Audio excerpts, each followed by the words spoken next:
Good morning. Hi, this is Trina Olson. I just want to share with you my heart right now. It is just I don't know what to do with it except for share. So I want to share about the dream in Daniel 7.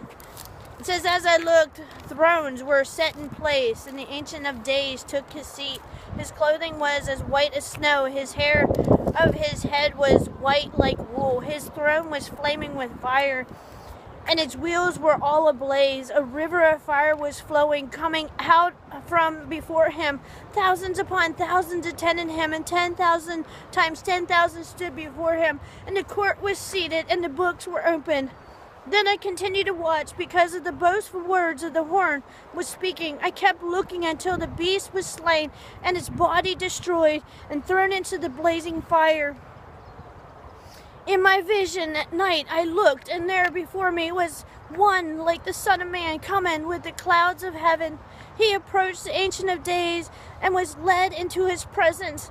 He was given authority, glory, and sovereign power. All peoples, nations, and men of every language worshipped him. His dominion is an everlasting dominion that will not pass away, and his kingdom is one that will never be destroyed. You know, this is my heart. I feel like we need a heart shift. You know, in Luke 10:18, I'm going to go back to 10:17 and 18, and this is when the 72 returned, that Jesus sent out 2 by 2 to go proclaim the gospel. And then the 72 returned with joy and said, Lord, even the demons submit to us in your name. He replied, I saw Satan fall like lightning from heaven. I have given you authority to trample on snakes and scorpions and to overcome all the power of the enemy. Nothing will harm you. However, do not rejoice that the spirits submit to you, but rejoice that your names are written in heaven.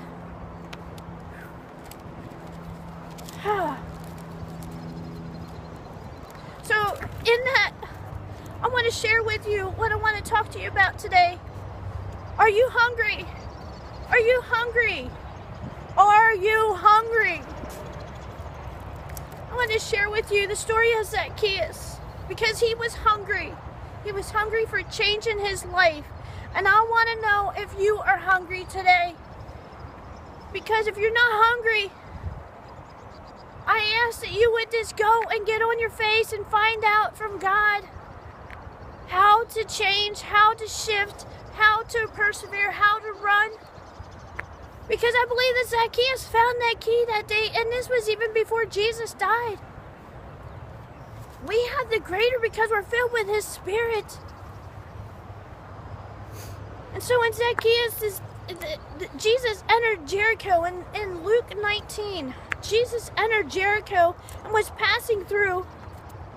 And a man was there by the name of Zacchaeus. He was a chief tax collector. He was not just a tax collector, he was a chief tax collector, top of all top. And was wealthy. I believe very wealthy. He wanted to see when Jesus where Jesus was. Sorry, he wanted to see who Jesus was. But being a short man, he could not because of the crowd. I mean, he was short and the crowd is in front of him and he can't see beyond it, so he's going to find a way. Where there's a will, there's a way. So he ran ahead and climbed a sycamore fig tree to see him, since Jesus was coming that way. When Jesus reached the spot, he looked up and said to him, Zacchaeus, come down immediately. I must stay at your house today. So he came down at once and welcomed him gladly. All the people saw this and began to mutter, he has gone to be with the guests of a sinner? But Zacchaeus stood up. Look, Lord, here and now I give half of my possessions to the poor, and if I have cheated anyone out of anything, I will pay back 4 times the amount. And Jesus said to him, today salvation has come to this house, because this man too is the son of Abraham. For the Son of Man came to seek and to save that was lost. Like, God is so amazing. Like, I just, woo, I love the scriptures. Like, it gave him confidence. I believe that he stood up. He had a face-to-face encounter with the one true living God. He went out on a limb. He went above everyone else. He sought out a way to get in front of Jesus, to lock eyes on Jesus. And I believe that hunger drew Jesus to the tree. And so I'm going to go into Jeremiah 29, 11 and 12. My heart is today, I just want to share with you hunger. What does hunger look like in your life, and are you hungry? And I want to share with you, does the transformation of Jesus change your life? And what is the fruit after that? And so in 29, 11 and 12 it says, "For I know the plans I have for you, declares the Lord, plans to prosper you and not to harm you, plans to give you hope and a future. Then you will call upon me and come and pray to me, and I will listen to you. You will seek me, and you will find me when you seek me with all your heart. I will be found by you, declares the Lord, and will bring you back from captivity." The part that we always see, the part where God has a plan for us. But what about in 12? And it says, "Then you will call upon me and come and pray to me, and I will listen to you." In 13, "You will seek me and find me when you seek me with all your heart." I believe that day, the hunger in his eyes, the hunger in Zacchaeus' eyes, when he locked eyes on Jesus, when he went up above everyone else, he stood out to Jesus. The Father was all over Zacchaeus because this is his baby boy and he wanted him into his kingdom. How hungry are you to go after the things that God has in your life? Are you going to sit back and just meander through life, or are you going to go after the things that God has for you? And if you don't feel hungry, are you going to go and pray and find the hunger? Because without hunger, you have nothing. You become satisfied with the worldly stuff, the enemy will grab a hold of you. I want to stir questions in you today. I want to stir questions in you. Are you hungry like Zacchaeus? You know, when he was known as a ruthless businessman, he didn't get there because he wanted to be there. I believe it was today's day. In today's day, what does a Zacchaeus look like? I believe that Zacchaeus would look like as a ruthless businessman who was brought up through a family, taught how to be ruthless, how to be an amazing businessman in the world's eyes, to be so successful. And people want to work for you because they know what they gain from it. They gain popularity, they gain prestige, and they gain wealth. But they hate you with a passion because you're ignorant, you're ruthless, and you're a jerk. They don't have any love for you. They are only there to get one thing from you, and that's to learn from you. And so all of a sudden you have friends that are the same as you, and they're starting to change, and their businesses are booming. But you see them giving away money. You see them treating their employees with love and respect and honor, integrity and loyalty, and you're like, man, dude, what's going on with you? Like, you've changed. What is it that made you change? You're giving away houses. You're giving away cars. You're giving away your wealth. But your business is booming. What is it? It's like, man, there's this guy named Jesus that touched my heart. He's coming to town tomorrow. Do everything you can to lock eyes on him, because he will change your life. And I believe that ruthless businessman was Zacchaeus that climbed up in that tree that day. And when he climbed up in that tree that day, the hunger in his eyes locked eyes on Jesus that drawed him to the tree. And he says, Zacchaeus, come down. I want to come to your house. This is his house. We should be an example of what it looks like to have Jesus in our house.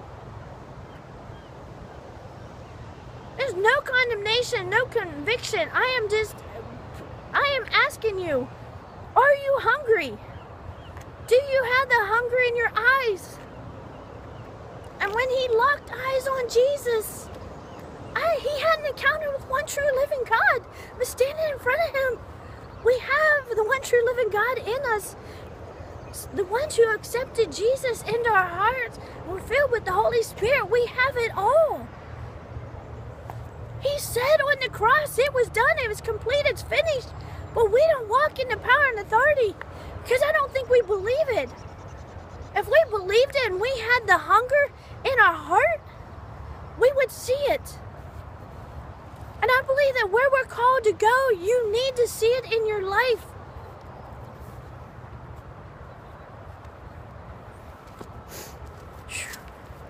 So I believe that when Jesus stood in front of Zacchaeus, he became the door that separated him from the condemnation of the world and opened the door to the conviction of the Father, that he, for the first time in his life, felt loved. The love that he was searching for all of his life.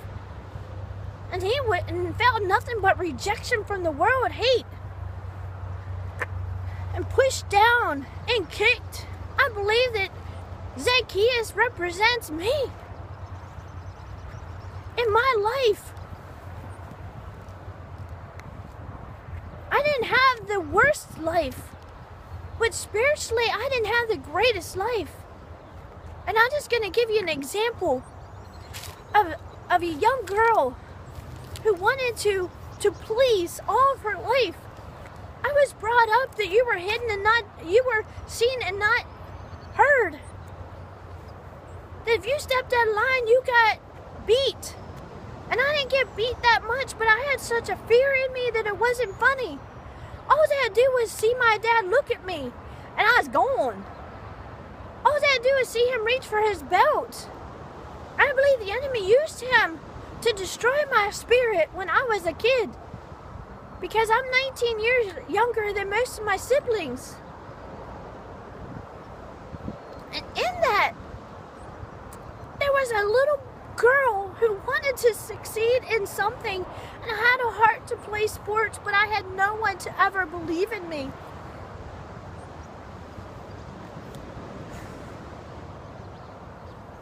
I had no one to lift me up, to be the dad in my life.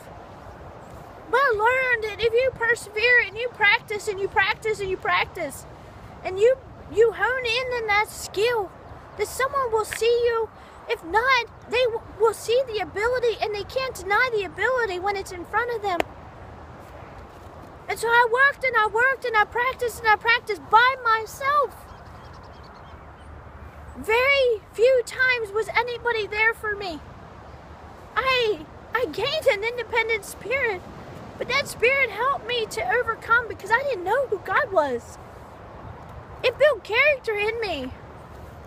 What the enemy meant for harm to be misindependent, God is going to use in a greater way.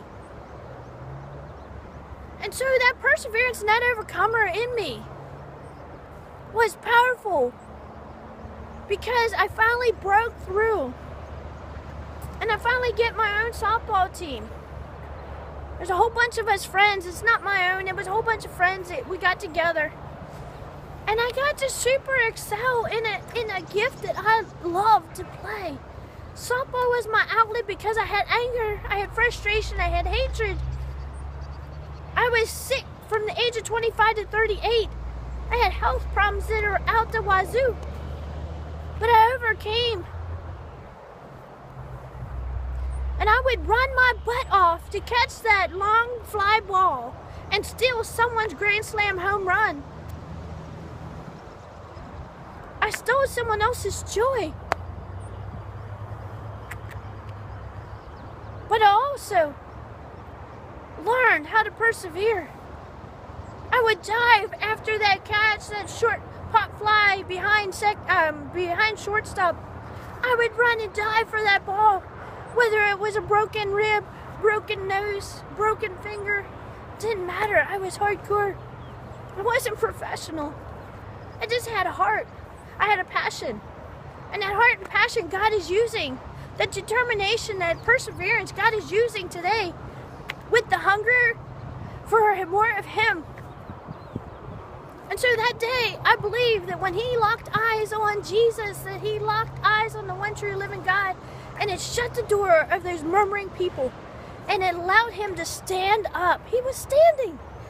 I believe that he stood up. Like in Isaiah 60 verse 1, it says, "Arise and shine." I believe that day he arose and shined. So are you going to arise and shine? Are you going to allow the hunger to come forth in your eyes? If you've never had an encounter with the one true living God, I ask that you cry out to him, because in Jeremiah it says, and if this was for Jeremiah, it's for you, that you will seek me and find me when you seek me with all your heart. I will be found by you. That ain't just for Jeremiah, it ain't just for the disciples, it's for you. So I just want to close today. I want to encourage you to run after the heart of the Father, because he loves you so much. And allow the hunger inside to lock eyes on the hungry one, so that when you stand in front of others, they see the hungry one, which is Jesus Christ, in you, on you, and about you. God bless you.